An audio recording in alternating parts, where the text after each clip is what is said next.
Buenos días, apreciados compañeros. Voy a dar inicio a la presentación. Arranque de los motores de inducción monofásicos.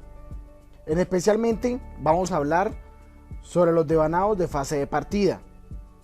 Integrantes: Carlos Eduardo Gutiérrez Vieda y Juan Diego Córdoba Alvarado. Un motor de inducción monofásico no tiene un par de arranque intrínseco. Hay tres técnicas que se usan comúnmente para hacer arrancar estos motores, los cuales se clasifican de acuerdo con los métodos que se utilizan para producir su par de arranque. Estas técnicas de arranque difieren entre sí en costo y en la cantidad de par de arranque que producen. Por lo regular, un ingeniero emplea la técnica menos cara que cumpla con los requerimientos de una aplicación dada. Estas tres técnicas de arranque principales son: devanados de fase de partida, devanados tipo capacitor, polos de estator sombreados. En el diagrama que se observa, la suma vectorial de los campos magnéticos del rotor y el estator en diferentes momentos muestra el campo magnético neto que gira en sentido contrario al de las manecillas del reloj. Queda recordar que las tres técnicas mencionadas anteriormente son métodos que sirven para que uno de los dos campos magnéticos giratorios del motor sea más fuerte que el otro y de esta manera darle un apoyo inicial de una u otra dirección. Un motor de fase de partida de inducción monofásico con dos devanados en el estator, uno en el estator principal M y otro en el estator auxiliar A, como se denota en la figura. En estos dos devanados están a una distancia de 90 grados eléctricos entre ellos sobre el estator del motor, y el devanado auxiliar está diseñado para que un interruptor centrífugo lo retire del circuito a cierta velocidad. El devanado auxiliar se diseña para que tenga una relación resistencia-reactancia más alta que el devanado principal, por lo que la corriente en el devanado auxiliar está adelantada a la corriente del devanado principal.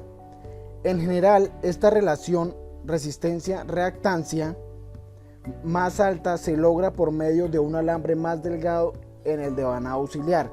Se puede utilizar un alambre de diámetro más pequeño debido a que su uso solo para el arranque y no tiene que tomar toda la corriente en forma continua. Comúnmente el interruptor centrífugo con motores monofásicos, el interruptor se utiliza para desconectar la bobina de arranque una vez de que el motor se aproxime a su velocidad de funcionamiento normal. En este caso, el interruptor centrífugo consiste en pesos montados en el eje del motor y llevados acerca del eje por la fuerza del resorte. En el resto, las palancas unidas a los pesos presionan con una leve fricción una placa no conductora contra un conjunto de contactos eléctricos montados en la cubierta del motor, cerrando los contactos y conectando la bobina a la fuente de energía. Cuando el motor se aproxime a su velocidad de funcionamiento normal, la fuerza centrífuga supera la fuerza del resorte y los pesos oscilarán hacia afuera, levantando la placa lejos de los contactos eléctricos. Esto permite que los contactos se abran y se desconecte la bobina de arranque de la forma de la fuente de energía. El motor entonces continúa funcionando únicamente con la corriente de su bobina de trabajo. Con los motores que usan un interruptor centrífugo así, hacen un ruido clic distinto cuando comienzan y cuando se detienen, debido a la apertura y cierre del interruptor centrífugo. En esta parte tenemos un motor de inducción de fase de partida. En esta parte tenemos el diagrama de las corrientes en el motor en condiciones de arranque. En esta diapositiva tenemos la función del devanado auxiliar. Puesto que los devanados principal y auxiliar están dispuestos de manera que se produce un desfase entre ellos de 90 grados y eso genera los polos que inician el giro, Una vez iniciado el giro y alcanza la velocidad nominal, el devanado auxiliar no es necesario y se desconecta automáticamente mediante un interruptor centrífugo por velocidad de giro.